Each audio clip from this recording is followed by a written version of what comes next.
The honourable member for Barrie. Thank you, Mr. Speaker, and it's a pleasure to speak to Bill S-15. I am pleased to have this opportunity to speak in support of this bill. Sable Island is one of Canada's great natural treasures, a wind-swept remote island renowned for its wild horses and its historic role as the site of the nation's first life-saving station. It's a place of astounding beauty with sand dunes, muram grass, and freshwater ponds. Anyone fortunate enough to visit this unique environment is captivated by its diversity of plants, birds, and animal life. The island is home as well as to several endangered species. This rare and remarkable place also has a rich cultural history. Sable Island holds a special place in the hearts and minds of Nova Scotians and Canadians, and has inspired artists and writers locally, across the country, and internationally. An island of such spectacular beauty, rare flora, fauna, and cultural heritage, it is wholly deserving of our protection. That is why on October 17th of 2011, the governments of Canada and Nova Scotia signed a memorandum of agreement to establish and manage Sable Island as a National Park Reserve of Canada. Our objective is to protect Sable Island for all time for the benefit, education, and enjoyment of the people of Canada. As the House is aware, the designation of Sable Island as a National Park Reserve of Canada takes into consideration the Mi'kmaq asserted rights and title in Nova Scotia. These are being addressed through the Made in Nova Scotia process between the governments of Canada, Nova Scotia, and the Mi'kmaq. Moreover, the Government of Canada and Nova Scotia have agreed that Parliament will enact legislation amending the Canada-Nova Scotia Offshore Petroleum Resources Accord Implementation Act to prohibit drilling for petroleum in Sable Island National Park Reserve of Canada, and to limit the range of surface access rights in respect to the petroleum work or activity in the Park Reserve. We have done the essential preparatory work, and I would like to highlight for you this afternoon the many reasons why Parks Canada is uniquely situated to oversee the protection of Sable Island. Parks Canada network now includes 44 national parks, 167 national historic sites, and 4 national marine conservation areas. Since 1911, this agency has worked hard to ensure that Canada's historic and natural heritage is protected and that Canadians and people around the world can engage in inspiring discoveries of our treasured and natural historic places. Let me give you an overview of how we have expanded Parks Canada's protected areas network in recent years. In 2006, that network was 277,400 square kilometers in size. Since then, the Government of Canada has taken actions that will protect an additional 149,639 square kilometers. This will bring Parks Canada's network to over 427,000 square kilometers, or a 54% increase. What these numbers demonstrate is how completely Parks Canada is committed to taking care of our natural treasures and to acting as their ever-vigilant stewards. The early visionaries of our park system recognized that connecting with the natural world can be a deeply meaningful and moving experience, and that fundamental part of that mission was a way to foster these connections. This is a principle to which Parks Canada remains dedicated. Allow me to give you some highlights of Parks Canada's achievements over the past few years, all of which provide ample evidence of this agency's fittingness for the stewardship role with regard to Sable Island. Let me start with some recent top achievements, several of them making first not just in Canada, but in the world. In 2007, the Prime Minister announced the creation of the largest freshwater marine protected area in the world, Lake Superior National Marine Conservation Area. This addition to our system comprises more than 10,000 square kilometers, including the lake bed, islands, and North Shore lands. In 2009, we expanded the boundary of the Nahanni National Park Reserve sixfold to over 30,000 square kilometers. There is absolutely no doubt that this landmark conservation achievement is quite significant. In fact, it is the greatest accomplishment for Parks Canada in a generation, and I'm delighted to note that it was done in close collaboration with the Daco First Nations. Another outstanding accomplishment in 2009 was the establishment of the Sa-Wei-ho-I-Da-Cho National Historic Site in the Northwest Territories. This marks the first of three firsts in Canada. This National Historic Site was the first northern cultural landscape commemorated by the Government of Canada. It was also the first Northern National Historic Site cooperatively managed by Parks Canada and an Aboriginal group, and it was also the first protected area established under the Northwest Territories Protected Areas Strategy. To give you an idea of the scope of this historic site, it comprises two peninsulas bordering the Great Bear Lake, an area of 5,565 square kilometers, which is approximately the size of Prince Edward Island. This site protects a cultural landscape of great importance to the Sato people of the Great Bear Lake. The elders' vision for this site is one of continued teaching and healing, a place that forever helps to sustain the culture and well-being of the people. In 2010, the Government of Canada formally established the Guayhanas National Marine Conservation Area Reserve and the Haida Heritage Site, which some people call the Canadian Galapagos. This achievement was a result of historic and outstanding collaborative partnership between the Government of Canada and the Haida Nation. What is extraordinary about this unique protective measure is the combination of the existing park reserve with a new marine conservation area. In total, over 5,000 square kilometers are now protected. A spectacular wilderness that extends from alpine mountaintops to the deep sea beyond the continental shelf. The scope of this achievement is not simply a first for Canada, Mr. Speaker, but also for North America and the world. In 2011, Parks Canada oversaw the successful reintroduction of the plains bison and the black-footed ferret, an animal once thought to be extinct for most of the 20th century, into the Grasslands National Park.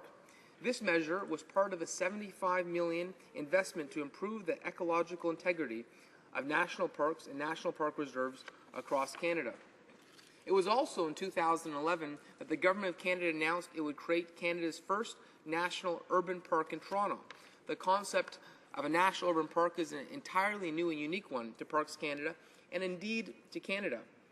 Once established, the Rouge National Urban Park will provide an unparalleled opportunity to reach 20% of Canadians who live within the vicinity of the park and in Canada's most culturally diverse city. Since 2011 announcement of the Rouge National Park, Parks Canada has made steady progress towards establishing this unique protected area in the heart of Canada's most populated area. The agency has worked with First Nations and more than 100 communities and organizations, including youth. I note that my riding in the city of Barrie is very close to this Rouge National Park, and I know that across Southern Ontario it's being certainly supported and appreciated, the commitment to this national park. I would also like to remind the House about 4 successful multi-partnership expeditions which Parks Canada has led in Canada's Arctic in search of lost vessels of Sir John Franklin. This work has helped narrow our search with the great added advantages of further asserting Canadian sovereignty and deepening our scientific knowledge in the Arctic. The work to protect our natural heritage is ceaseless, Mr. Speaker, and it takes in all parts of our vast nation. In May of 2012, for example, the governments of Canada and Quebec announced the creation of an advisory committee for the feasibility assessment of the marine protected area in the Ile de Madeleine. In August 2012, the Prime Minister announced the establishment and boundaries of Canada's 44th national park, the Nat-Si-Cho National Park Reserve in the Northwest Territories. This new National Park Reserve will serve as a launching area for visitors to its northern wilderness with its breathtaking landscapes and the upper reaches of the world-famous South Nahini River. Together, the Nahini and the Nat-Si-Cho National Park Reserves protect habitat for mountain, woodland caribou, grizzly bears, Dall sheep, mountain goats, and trumpeter swans, while at the same time support for the economic aspirations of First Nations and the tourism industries of the region.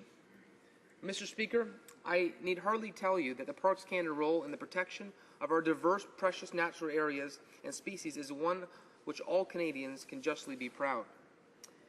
In its dedicated work as a steward, Park Canada is an example to the world. In fact, its reach and influence extends globally, and it has received international recognition for its achievements.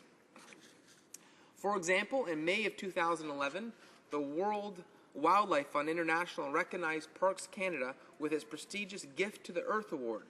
The award noted Parks Canada's outstanding conservation achievements, including the recent dramatic growth of Canada's system of national parks and national marine conservation areas.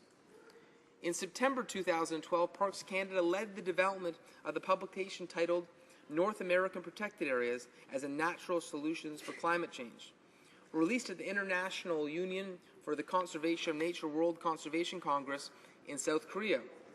This publication is a collaborative effort of the North American Intergovernmental Committee on Wilderness and Protected Area Conservation with a government's representation from Canada, the United States, and Mexico. I would like to turn now, Mr. Speaker, to some of Parks Canada's achievements in the realm of historic and cultural commemoration. As I noted earlier, these are important aspects in the protection of Sable Island. In fact, in 2012, Parks Canada received such a historic designation itself. That year, the Government of Canada honored the agency as the world's first National Park Service by commemorating the creation of the Dominion Parks branch and the birth of Parks Canada as an event of national historic significance. Parks Canada's other commemorative highlights last year included the opening of the new Visitor Centre at Fort Wellington National Historic Site as part of the Special War of 1812 commemoration. The Calgary Stampede, billed as the greatest outdoor show on Earth, was also recognized as an event of national historic significance, as was the Grey Cup. In August of last year, our Environment Minister designated Canada's Heritage Lighthouse under the Heritage Lighthouse Protection Act. The St. Paul Island Southwest Lighthouse in Dingwall, Nova Scotia, and McNab Point and the Saugeen Riverfront, and Rear Range Lights in Southampton, Ontario. And on the 100th anniversary of the sinking of RMS Titanic, the government honored the historic efforts of Canadians in the recovery of victims of the disaster. Earlier, I mentioned Parks Canada's involvement in searching for the ships of the Franklin expedition. In July of 2010, the agency embarked on its 10-day archaeological survey of Olavik National Park to locate HMS Investigator wreck and document and map the land sites associated with Captain Robert McClure's expedition to find the Northwest Passage. This initiative produced a number of findings, including the shipwreck of HMS Investigator, 3 grave sites, and new information on the equipment and provision cache site. Mr. Speaker, I said that Parks Canada's commitment to protecting our natural and cultural heritage is unceasing. So too are the agency's efforts to help connect Canadians with nature. The early visionaries of our park system recognized that when people connect with the natural world, they can have an experience that is deeply meaningful and moving. A fundamental part of Parks Canada's mission is therefore to foster these connections. Today, that mission is more urgent than ever before. As many members in the House know, North Americans are becoming more and more disconnected with nature. Tackling the disconnection and fostering Canadians' close relation with the natural world is therefore a task for Parks Canada, and it takes it very seriously. It is typical of the agency's dedication to this vision that it used its own anniversary to further this crucial work. In its anniversary year of 2011, Parks Canada introduced a series of ongoing programs to reach Canadians and youth in particular. Among these were the innovative and highly popular Learn to Camp initiative, overnight camping events aimed at introducing city dwellers, many of them young families or recent immigrants, to camping and other fun outdoor activities. Through its My Parks Pass program, the agency provided every grade 8 student across the country with passes to enter all of Parks Canada's sites free of charge for 12 months. Parks Canada also introduced a promotion called Canada's Coolest School Trip, in which a grade 8 class can win a school trip to visit a national park or historic site. Using multimedia, the agency's national park project brought together 52 of Canada's best musicians and filmmakers to create music and film inspired by Canada's most breathtaking national parks. These films are available online. The soundtrack album is in stores and on iTunes, and a documentary TV series is running on Discovery World. Also on television, Parks Canada premiered Operation Unplugged, a reality show in which 8 urban young people trade their techno-dependent lifestyles for a summer unplugged in the national parks. In all these ways, Parks Canada's centennial celebrations help the agency meet its target for public engagement so that Canadians' awareness of Parks Canada and support for its work are growing across the country. Parks Canada reports that visitation to national parks is now slowly increasing, helping to reverse a downward trend seen over many years. Mr. Speaker, in my overview, I've touched on many areas of Parks Canada's achievements, all which demonstrate the agency's long history, experience, and passion for protecting our natural and cultural heritage. I have noted that their international recognition, and I also mentioned that they are the first national park agency in the world. I am fully confident that this superbly well-qualified federal agency will make an ideal steward for the wondrous beauty and unique character of Sable Island. I am therefore urging all members in the House to support this bill, which will make this exquisite island one of the jewels in our national park system, with Parks Canada as its able steward. Thank you, Mr. Speaker. Here, here.